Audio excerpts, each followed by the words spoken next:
بند کیا وہ بھول گیا میں گندی تصویر دے, پھر اس نے تھوڑی دیر کے بعد آن کیا, ایک دم اسکرین پر وہی تصویر آ گئی. اس کے رشتے دار نے دیکھ لی, یہ تڑپنے لگا, کانپنے لگا, کہنے لگا بھائی وہ غلطی.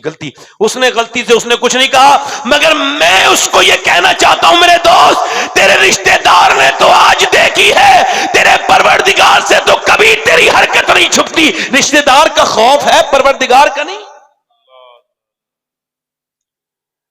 نوجوانوں کیوں اللہ نے تم کو زندگی دی ہے؟ صرف کھانے کے لیے نہیں, انسٹاگرام کے لیے, فیس بک کے لیے, یوٹیوب نہیں. زندگی یہ نہیں ہے سبھی کے لیے.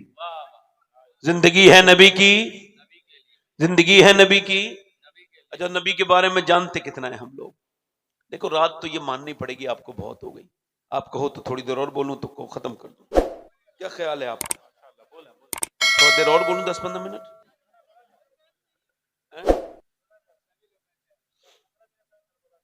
ابھی 1 گھنٹہ خطاب ہو سکتا ہے حضور.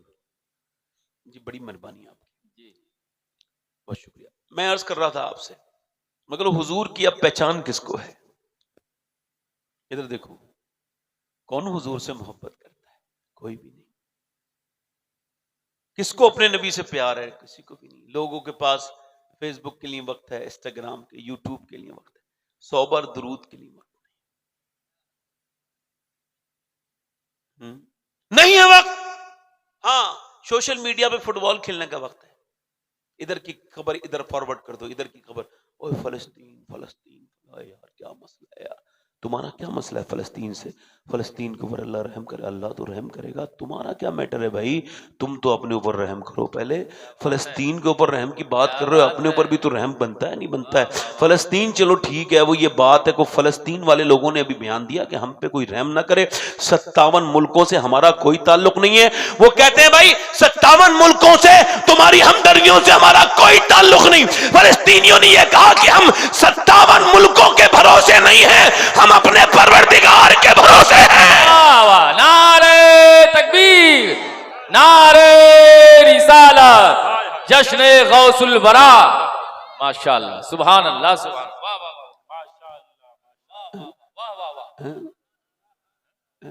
ذرا غور تو کریں آپ, ہم لوگ کتنے اچھے ہیں, اپنے بیٹے کی شادی میں جہیز لے رہے ہیں, اور فلسطین کے لوگوں کی بڑی فکر ہے.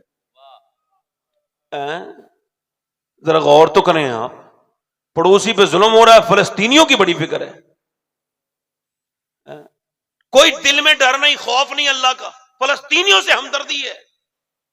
ایک کیمپین چل گیا بھائی, کوئی نئی خبر مل جائے بس سوشل میڈیا والوں کو وہ 6-7 دن اسے خوب گھسیٹیں گے, پھر کوئی نہیں مل جائے گی, پھر کوئی نہیں مل جائے گی. کہتے صاحب وہ کہتے ہیں صاحب وہ ہندوستان کے حالات بڑے خراب ہیں. میں نے کہا آپ, ایک صاحب کہہ رہے تھے ہندوستان کے حالات خراب ہیں, میں نے کہا آپ نے خراب کیے؟ بولے نہیں. میں نے کہا آپ ٹھیک کر سکتے ہیں؟ بولے وہ بھی نہیں کر سکتے. میں نے جو کر سکتے ہو وہ کرو نا بھائی, جو کر سکتے ہو وہ کرو. تم کیا کر سکتے ہو بتاؤں؟ فلسطین کے لیے رونا بند کریں میرے بھائی, آنکھیں کھولیں. نبی نے تم کو ایک ایسا طریقہ دیا ہے, صرف 10 دن اس پہ عمل کر لے پورا ہندوستان. اس کے بعد دیکھے کہ جب تم عید کے دن نماز پڑھتے ہو تو پوری ملک کی پولیس پریشان, پرشاسن پریشان کہ مسلمان عید کے دن نماز کے لیے نکلیں گے. تیاری کئی مہینے پہلے سے ہونے لگتی ہے. ارے ایک دن نماز پڑھتے تو یہ حال ہے, اگر 5 وقت پڑھ لی تو بولو کیا حال. ہائے ہائے ہائے ہائے ہائے, واہ واہ واہ واہ, نعرہ تکبیر, نعرہ رسالت, عظمت اسلام, پیغام اسلام, مذہب اسلام, حضرت علامہ سید شواہت میاں صاحب قبلہ. ماشاءاللہ ماشاءاللہ. ایک یہودی نے کہا تھا کہ مسلمان یہ رونا روتے ہیں, یہ یہودی نے کہا تھا کہ میں نہیں مانتا مسلمان بولے خطرے میں. بولے انہیں تو ان کے نبی نے جو نظام نماز والا دیا اتنا مضبوط نظام ہے. وہ کہتا ہے جس دن فجر کے برابر نمازی, جس دن جمعے کے برابر نمازی فجر کی نماز میں جانے لگے, اس دن مسلمانوں کے حالات بدل جائیں گے. مسلمانوں کے حالات, مسلمانوں کے حالات بدل جائیں جائیں گے. اچھا مسلمانوں کے حالات بدلیں گے تو تب جب وہ کچھ سوچیں گے, اس بات کو غور کریں گے. اچھا میری بات عرض کر دیں, حضور اقدس صلی اللہ علیہ وسلم کی زندگی کو اپنی زندگی میں لے کر کے آئیں. حضور کی زندگی بہترین نمونہ عمل ہے. اچھا ذرا غور کریں آپ, ذرا تھوڑا سا ابھی ہلکا سا میں آپ کو سامنے حضور اللہ کے رسول صلی اللہ علیہ وسلم کے بچپن کی تھوڑی سی جھلک, اس وجہ سے کہ برکت آپ کو مل جائے. میری بہنیں بیٹھی ہیں, میرے بھائی بیٹھے ہیں اور سارے لوگ بیٹھے ہیں. میری بہنوں کے دل میں اگر کوئی دعا ہو تو اللہ سے مانگ لیں. اللہ حضور کا جب میلاد کا ذکر ہوتا ہے تو دعائیں قبول کرتا ہے. میں حضور کا میلاد یعنی سیدہ آمنہ کا ذکر کر رہا ہوں, سیدہ آمنہ کی بات کر رہا ہوں. سیدہ آمنہ کی میں آپ کے سامنے بات کرنے چلا ہوں, ذرا غور کریں میری بات, میری طرف توجہ کریں. ویسے تو آپ کا بھی دل ہے, میرا بھی دل ہے, یہودی کا بھی دل ہے, نصرانی کا بھی دل ہے, بدھسٹ کا بھی دل ہے, جینی کا بھی دل ہے. ذرا غور کریں, پوری دنیا میں سارے لوگوں کا دل ہے, بغیر دل کے کوئی ہے ہی نہیں. مگر میرا امام بریلی کے اعلیٰ حضرت کسی کے دل کو دل ماننے کے لیے تیار نہیں. نہ یہودی کے دل کو دل مانے, نہ نصرانی بدھسٹ اور نہ جینی کے دل کو دل مانے, نہ مسلمان کے دل کو دل مانے. تو پوچھا اعلیٰ حضرت پھر کس کا دل ہے؟ فرماتے دل ہے وہ دل جو تیری یاد سے معمور رہا, سر ہے وہ سر جو تیرے قدموں پہ قربان ہے. بولو تو صحیح, بولو تو صحیح. میں کچھ نہیں کہوں گا, ممبر سے لوگ اتر کے جا رہے ہیں, میں کیوں کہوں گا؟ ابھی ہم مرضی ہے نا, آپ تشریف لے جائیے, کام ہوگا جائیے. میں تو فارغ آدمی ہوں, ذرا زور سے بولیں سبحان اللہ, دل لگا کے بولیں. بھائی میں کیسے روک سکتا ہوں بتاؤ؟ کوئی مجھ کو رائٹ ہے ان کو روکنے کا؟ ناظم ہیں, نظامت کرنے والے ہیں, ماشاءاللہ تھک گئے ہیں, شروع سے بیٹھے. اگر یہ نہیں جائیں گے یہ بتائیے تو آگے کا کام کیسے چلے گا؟ آپ میری طرف توجہ کریں, غور کریں سبحان اللہ. دل لگ رہا ہے نہیں لگ رہا ہے آپ کا؟ اور دل لگا کے بولو, حضور آنے والے ہیں, زور سے بولو. کون آنے والے ہیں بولو. یا ایک بات بتاؤ, آپ اپنے دل پہ ہاتھ رکھ کے بتانا, آپ نے بڑے لوگوں کی باتیں سنی ہوں گی, مگر یہ بتاؤ جب میرے حضور کی بات ہوتی ہے جو دل میں ٹھنڈ پڑتی ہے کسی اور کی بات سے پڑتی ہے؟ میری بہنیں اتنی تعداد میں بیٹھی ہیں, بڑے دھیان سے سنیں. سیدہ آمنہ, زور سے بولے سبحان اللہ. میرا امام کہتا ہے صبح طیبہ میں ہی بڑھتا ہے باڑا نور کا. یہ قصیدہ نور کا مطلب ہے.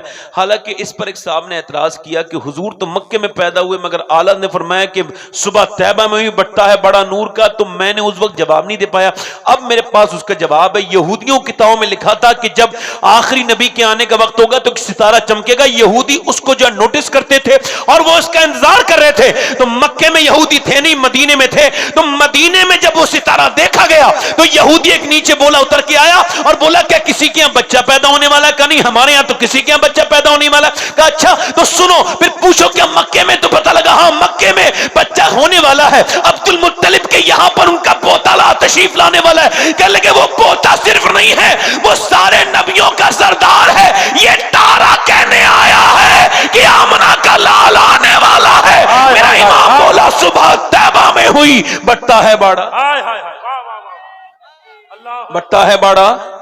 جلدی بولو, بٹتا ہے باڑا, بٹتا ہے باڑا, بٹتا ہے باڑا نور کا. صدقہ لینے نور کا آیا ہے تارا نور کا. اچھا حضور کی سرکار دو عالم صلی اللہ علیہ وسلم کی جو دائی ہیں ان کا نام ہے سیدہ شفا. لیڈی ڈاکٹر جو ہے نا وہ کہتی ہے, شفا عبد الرحمن ابن عوف کی والدہ کہتی ہے بچہ جب پیدا ہوتا ہے تو پہلے گندگی باہر آتی ہے, گند باہر آتی ہے. وہ 9 مہینے کی رکی ہوئی گندگی ماں کی باہر آتی ہے. پھر جب بچہ باہر آتا ہے تو گندگی بدبو آتی ہے, اور بدبو کے بعد بچے کی ناف کاٹی جاتی ہے. اس کے چہرے پہ بال ہوتے ہیں, ان کو جو چھٹایا جاتا ہے, صاف کیا جاتا ہے, نہلایا جاتا ہے. اتنے پروسیس کے بعد ماں کی گود میں دیا جاتا ہے. وہ کہتی ہے میں جب آمنہ کے گھر گئی اور میں نے کہا تمہارے گھر چراغ نہیں جلا, تو ان کا میرے گھر میں میرا شوہر نہیں ہے اور تیل نہیں ہے میرے پاس. کہ اب ذرا غور کرو, اللہ کو یہ کیسے, میرے رب کی رحمت کیسے گوارا کرے کہ حضور تشریف لائیں اور اندھیرے میں تشریف لائیں, چراغ میں تیل ہی تو نہیں ہے. مگر وہ شفا کہتی ہے جیسے ہی میں ان کے گھر میں گئی اور نبی کے آنے کا وقت ہوا تو جب اور بچے آتے تھے ماں کے پیٹ سے باہر تو پہلے بدبو آتی تھی گندگی,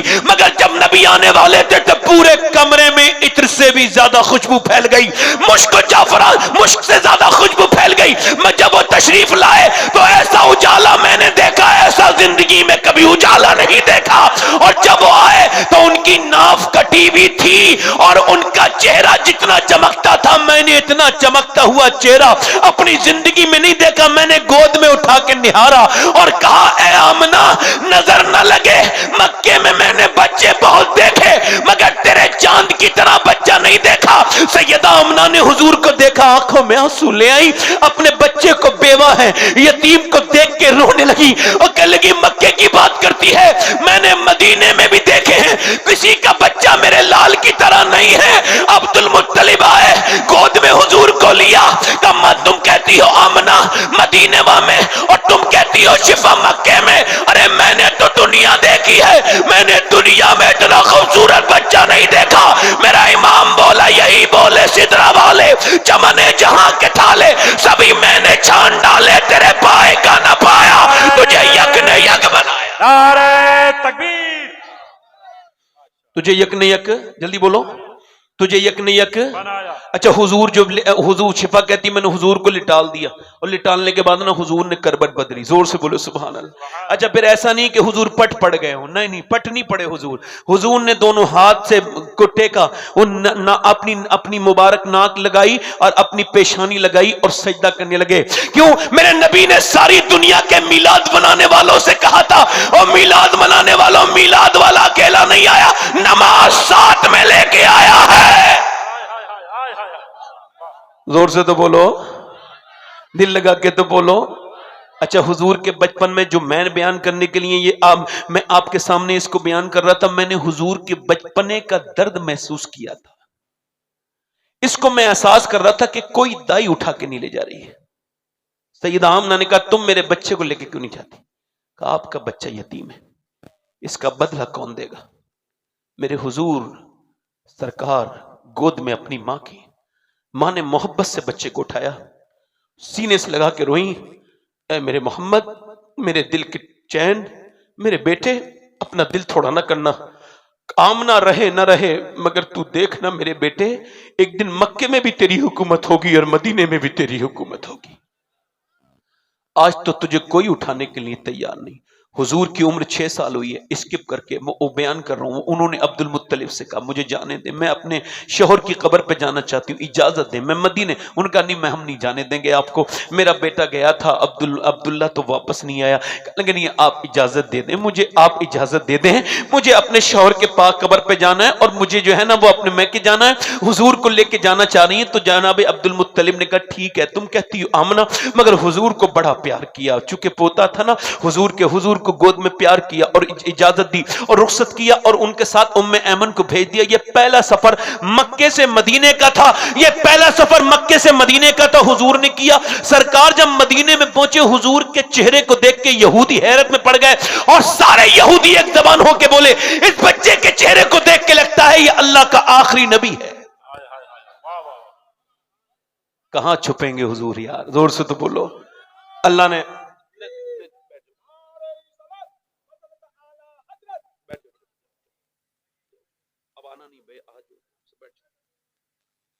بیٹے طرف مجھے بات کرنے دو. حضور کہاں چھپیں گے؟ سبحان اللہ. اچھا ادھر دیکھو, حضور جب چلتے ہیں نا تو پتھر سلام کرتے ہیں. زور سے بولو سبحان اللہ. الصلاۃ والسلام علیکم, پیڑ سلام کرتے ہیں. اور یہ کچھ لوگ کہتے ہیں ہماری طرح نبی ہیں, اور تمہیں تو تمہاری بیوی سلام نہیں کرتی, تم کہتے ہو بھائی حضور ہماری طرح. معاذ اللہ, کیسی بدتمیزی کرتے ہو. بچوں کو یہی سکھاؤ گے اپنے, تمہارے جس نبی کا کلمہ پڑھتے ہو ہماری طرح ہے, یہ سکھا کے جاؤ گے اپنے بچوں کو؟ اپنی طرح سے کون محبت کرتا ہے؟ اپنے سے اعلیٰ سے محبت کرتا ہے, اپنے سے بڑے سے محبت کرتا ہے. اور تمہاری تو اوقات کیا ہے؟ تم کون ہو؟ تم اگر یہ کہو گے میرے نبی یوسف علیہ السلام کی طرح ہے, تب بھی ہم نہیں مانیں گے, چونکہ ہمارا عقیدہ یہ ہے خلق سے اولیاء, اولیاء سے رسول, اور رسولوں سے اعلیٰ ہمارا نبی. زور سے بولو ذرا, دل لگا کے بولو ذرا. رات میں تقریر کرنا بڑا مشکل ہے, مگر پھر بھی زور سے بولے سبحان اللہ. اللہ چاہے تو کچھ بھی مشکل نہیں, زور سے بولے سبحان اللہ, دل لگا کے بولیں. حضور کو, اچھا دیکھیں آپ, حضور کو پہچان لیا یہودیوں نے, کہا یہ بچہ. اچھا حضور تو حضور ہے. ایک مرتبہ عمر بن خطاب, حضرت عمر فاروق اعظم, سب کہہ دو رضی اللہ تعالیٰ عنہ, حضرت عمر فاروق اعظم جو ہے وہ گئے ہیں اور وہ سفر کر رہے ہیں. ان کی 19-20 سال کی عمر ہے, ملک شام گئے اور بازار میں کسی جھگڑا ہو گیا. جھگڑا جب ہوا اس نے کچھ الٹی سیدھی بات کہہ دی, حضرت عمر نے اس کے منہ پہ مکہ مارا, وہ مر گیا. اب اپنے مکے کو دیکھیں کبھی اس کو دیکھیں، یار ایک ایک گھوسا مارا تھا، یہ مر کیسے گیا؟ مگر پھر حضرت عمر کو وہاں سے فرار کرنا پڑا، بھاگنا پڑا، چونکہ لوگ پیچھے آ رہے تھے، مگر کون عمر کو پکڑتا؟ حضرت عمر کی پھرتی لاجواب، آپ دوڑے دوڑے دوڑے دوڑے، آپ نے جو ہے جلد بازی میں آپ ایک گرجا کے اندر گھس گئے۔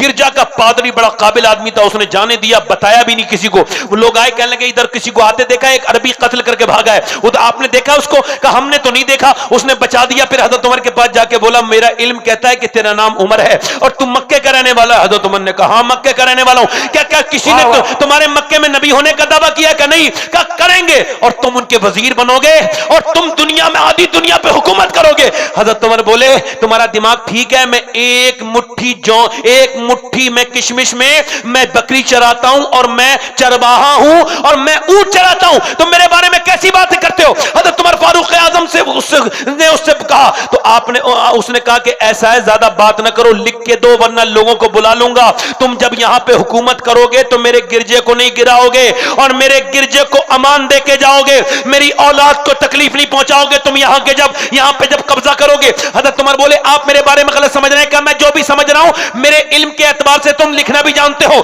لو لکھ کے دو۔ حضرت عمر نے اپنی جان بچانے کے لیے لکھ دیا کیونکہ اور کوئی راستہ نہیں تھا، مگر آپ بھول گئے۔ مگر جب قیصر و کسریٰ پر اسلامی جھنڈے لہرائے تو حضرت عمر کو بات یاد آئی اور فرمایا فلاں گرجا کو کوئی گرانا نہیں، اسے کسی کو پریشان مت کرنا۔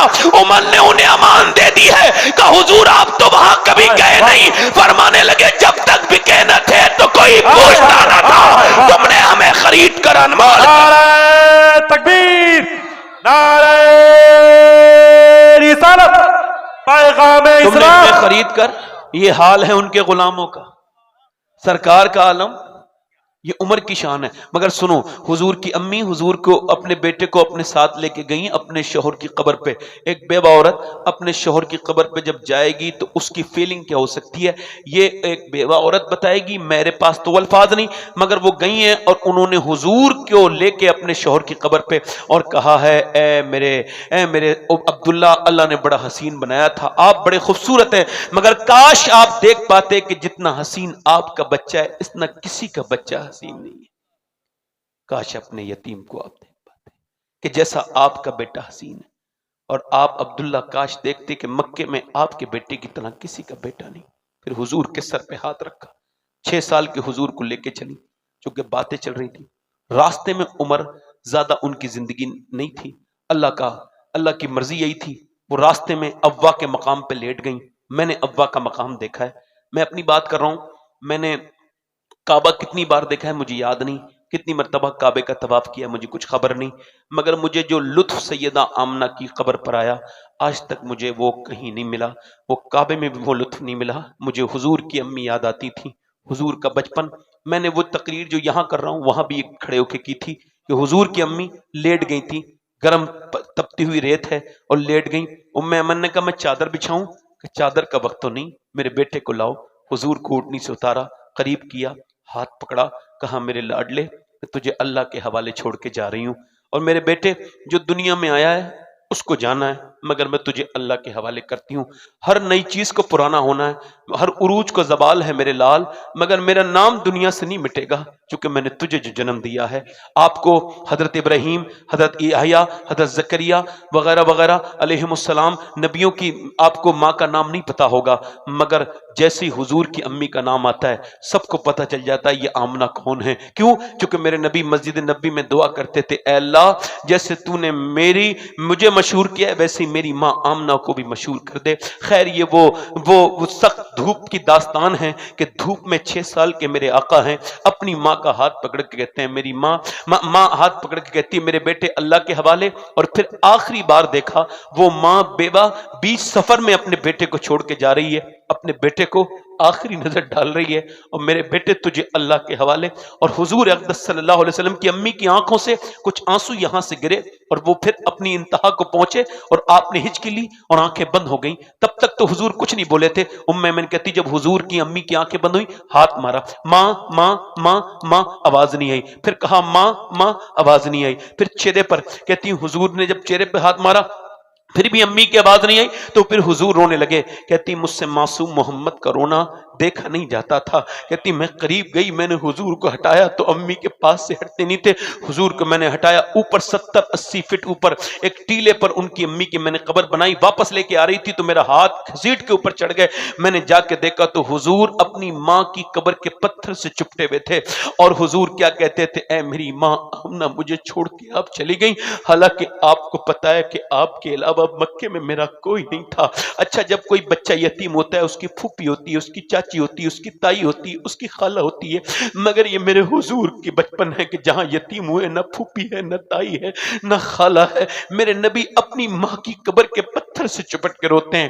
اللہ اکبر. حضرت سیدنا عمر فاروق اعظم فرماتے ہیں 70,000 صحابہ کے ساتھ تقریباً مکے سے مدینے کا سفر کر مدینے سے مکے میں حج کے لیے جا رہے تھے. حضور ایک ٹیلے کے اوپر چڑھے, دونوں پاؤں اوپر رکھے اور اپنے پاؤں کے اندر اپنا سر رکھا اور حضور رونے لگے. کہتے ہیں میں قریب گیا, سارے صحابہ رو رہے ہیں. حضور آپ کا رونا, حضور آپ کے صحابہ سب روتے ہیں, کیوں روتے ہیں؟ عمر اپنی جان دے دے گا, آپ کی آنکھوں میں آنسو نہیں آنے دے گا, کیوں روتے ہیں؟ حضور نے چہرہ اٹھایا, آنکھیں سوجی بھی تھی, پر میں دیکھتا نہیں میری ماں آمنہ کی قبر آ گئی ہے. عمر میں جب یہاں پہ 6 سال کا تھا جب میری ماں یہاں مجھے چھوڑ کے گئی تھی, آج 61 سال کی عمر میں میرے نبی اپنی ماں کی قبر کے قریب بیٹھ کے رو رہے ہیں. ایک صاحب کی امی کا انتقال ہوا تو انہوں نے مجھے فون کیا, اس کے بچوں نے کہا ابا کو سمجھائیے, وہ 60-70 سال کے لوگ آدمی رو رہے تھے. میں نے پوچھا آپ بھائی جان کیوں روتے ہیں؟ آپ کی امی تو ماشاءاللہ کبھی بزرگ تھیں اور آپ خود بزرگ ہیں, پوتے پوتی والے. کہنے لگے سب ہیں سید صاحب, گھر میں چاچا پھوپا خالہ دادا کہنے والا, مگر وہ جو ماں کہہ کے بیٹا کہہ کے پکارتی تھی وہ چلی گئی, وہ جو سر پہ ہاتھ رکھ دیا کرتی تھی وہ چلی گئی. میرے نبی پاک صلی اللہ علیہ وسلم نے فرمایا عمر دیکھتے نہیں میری ماں آمنہ کی قبر آ گئی ہے. مکہ فتح ہوا, حضور کی آنکھوں میں آنسو, کالا امامہ بنا ہوا. حضرت ابوبکر آگے بڑھے, یا رسول اللہ آج مکے کی فتح کا دن ہے, آج کیوں روتے ہیں؟ فرمایا دیکھ وہ جبلی ابی قبیس کے نیچے میری ماں آمنہ کا گھر ہے. میں سوچتا ہوں کاش کاش کاش میری ماں آمنہ ہوتی تو آج اپنے بیٹے کے اس جاہ و جلال کو دیکھ لیتی. آج میری ماں آمنہ ہوتی. آج مائیں ہیں تو وہ ذلیل ہو گئی ہیں, گھر میں ہیں تو ان کی کوئی عزت نہیں ہے, کل مر جائیں گی تو لوگ ڈرامے کرتے ہیں, ان کی ٹھنڈی قبر کی مٹی پہ جا کے روتے ہیں. کیا فائدہ ہے, جیتے جی تم نے ستایا اور بعد مرنے کے باپ کی قبر پہ رونے سے کیا فائدہ ہوگا؟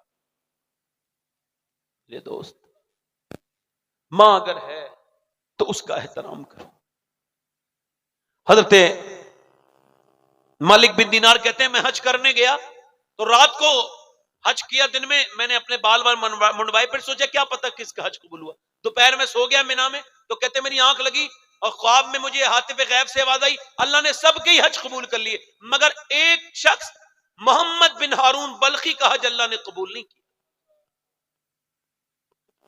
کہتے ہیں میں نے ٹو میں لگ گیا ڈھونڈنے کدھر میں, اب وہ ایسے ہی ہوتا ہے نظام, یہ انڈیا کے لوگ پاکستان کے, یہ فلاں جگہ کے, تو کہتے ہیں میں نے ڈھونڈا بلخی, کہ لگا وہ پہاڑ کی قوم ہے, ادھر بست میں پہاڑ کے وہ ہیں, ادھر ان کی اس طرف میں. کہتے ہیں میں وہاں گیا اور میں نے جا کر کے نا, اللہ اکبر, کہتے ہیں میں نے جا کر کے نا کہا کہ یہاں پر محمد بن ہارون بلخی کو جانتے ہو؟ الگ وہ نماز پڑھ رہا ہے, وہ جو سب سے زیادہ نفل پڑھتا ہے, سب سے زیادہ نیک, سارا اللہ کے نام پہ لٹا چکا ہے, بہت مالدار تھا, وہی ہے, اس کا نام محمد بن ہارون ہے.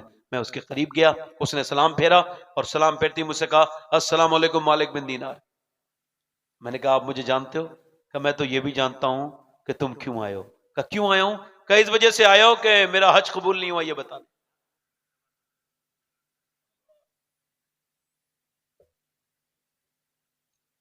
میں کبھی کبھی اقبال کے شعر کو سوچتا ہوں کہ پھول کی پتی سے کٹ سکتا ہے ہیرے کا جگر, مرد نادا پر کلام نرم و نازک بے اثر.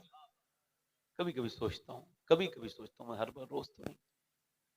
توجہ کرو, وہ کیا لگا تو آپ مجھے بتانے آئے ہو نا میرا حج قبول نہیں ہوا. کہ تم کو کیسے پتا؟ کہ 24 سال ہو گئے مجھے 24واں حج کیا ہے. میں اپنے گھر سے چلتا ہوں, احرام باندھتا ہوں, پہنچتا ہوں حرم کو دیکھ کے روتا ہوں. پہلے لوگ حرم کو دیکھ کے روتے تھے, اب تصویر کھینچتے ہیں, سیلفی لیتے ہیں, اب جو نمائش کرتے ہیں. پہلے روتے تھے لوگ. کہتا میں پہنچتا ہوں حرم میں, روتا ہوں کعبے کو دیکھ کے, خوب کہاں آ گیا, حیرت سے خود کو کبھی دیکھتا ہوں اور دیکھتا ہوں کبھی میں حرم کو, لایا کہاں مجھ کو میرا مقدر. اللہ اکبر اللہ اکبر. یاد آ گئیں جب اپنی خطائیں, اشکوں میں ڈھلنے لگی التجائیں, رویا غلاف کعبہ پکڑ کر. اللہ اکبر. کہتا خوب روتا ہوں, کہتا ہوں مالک معاف کر دے. پھر استلام کرتا ہوں حجر اسود کو, چومتا ہوں اور پھر اس کے بعد میں طواف شروع کرتا ہوں. رکن یمانی، رکن عراقی، رکن شامی پر میں دعائیں مانگتا ہوں. میں ملتزم پر دعا مانگتا ہوں، میں حتیم میں دعا مانگتا ہوں، اور اس کے بعد میں جو ہے وہ اپنا طواف پورا کر کے میں وہاں پر نماز پڑھتا ہوں مقام ابراہیم پر. پھر عمرہ کرتا ہوں. عمرہ کرنے کے بعد پھر میں احرام باندھتا ہوں 8ویں ذی الحجہ کو. میں حج کے احرام باندھ کے منا جاتا ہوں. منا میں پورے دن رہتا ہوں، رات رہتا ہوں. صبح فجر کے وقت میں پہنچتا ہوں عرفات میں، جہاں بغیر زیب و بغیر ننگے سر دعا مانگنا سنت ہے. پورے دن ایسی دعائیں مانگتا ہوں کہ بے ہوش ہو کے گر جاتا ہوں دھوپ سے. خوب دعا مانگتا ہوں. آپ تو حضور کو آپ بیٹھے ہو گئے، آپ کو بڑا لگ رہا ہوگا، بہت دیر بیٹھ گئے. حضرت ابو ہریرہ کہتے ہیں کہ جب حضور نے آخری حج کیا نا تو دونوں ہاتھ اٹھا کے دعا مانگی امت کے لیے. اور دعا مانگتے مانگتے پھر حضور نے اپنے ہاتھ اپنے سینے پہ لگائے، اور حضور نے کتنی تقریباً 6 گھنٹے دعا مانگی دھوپ میں، ایسے کر کے اپنے ہاتھ اس سے لگا لیے روتے روتے، اور اس امت کے لیے دعا مانگی. تو وہ کہتا ہے میں عرفات میں دعا مانگتا ہوں، پھر میں وہاں سے شام میں مزدلفہ جاتا ہوں، مغرب اور عشاء ملا کے پڑھتا ہوں. پھر پوری رات کھلے آسمان میں رہتا ہوں. پھر اس کے بعد منا چلا جاتا ہوں. منا سے رمی کرنے جاتا ہوں، جمرات پر کنکری مارتا ہوں شیطان کے کنکری مارنے کے بعد پھر میں کعبے جاتا ہوں، کعبے کا طواف کرتا ہوں، صحیح کرتا ہوں. صحیح کرنے کے بعد آ کر کے قربانی کر کے بال منڈواتا ہوں. اور جب میں نماز پڑھ رہا ہوتا ہوں کپڑے پہن کے تو نفل، تو کوئی اللہ کا ولی آتا ہے، کہتا ہے تیرا حج قبول نہیں ہوا. کیوں کہ میں اپنی ماں کا گستاخ ہوں. میری ماں ناراض ہو کے مر گئی مجھ سے. کیا ہوا تھا کہ میں شراب پیتا تھا، دوستوں میں بگڑ گیا تھا. شراب پی کے رمضان کے مہینے میں امی کے پاس آیا، روٹی بنا رہی تھی بیٹھ کے تندور پہ. میں نے کہا امی بھوک لگی ہے کچھ دے دے. اس نے پلٹ کے مجھ سے کہا شرم نہیں آتی تجھے؟ رمضان میں شراب پیتا ہے، روزہ نہیں رکھتا ہے، اور روزے داروں کو پریشان کرنے کے لیے آتا ہے. کہتے مجھے غصہ آ گیا، تیش آ گیا. میں نے اپنی ماں کے زور سے زناٹے دار ہاتھ مارا. کہتے اتنی زور سے میری ماں کمزور تھی، وہ لڑک کے نیچے گر گئی، اور ایسی نیچے گری کہ تندور میں جھلسنے لگی. اس کی چیخیں نکلنے لگی، ایسی چیخیں نکلی کہ میں شراب کے نشے میں دودھ گر گیا. مجھے لوگوں نے گھسیٹ کے کمرے بند کر دیا. چیخوں کی آواز سنتا رہا. پھر جب سویا، اور جب میری دیکھو بھائی پیچھے لوگ اسٹیج پہ بات کر رہے ہیں، لوگ آواز آ رہی، مجھے گزارش کر رہا ہوں آپ سے، اللہ رسول کا واسطہ دے رہا ہوں آپ کو.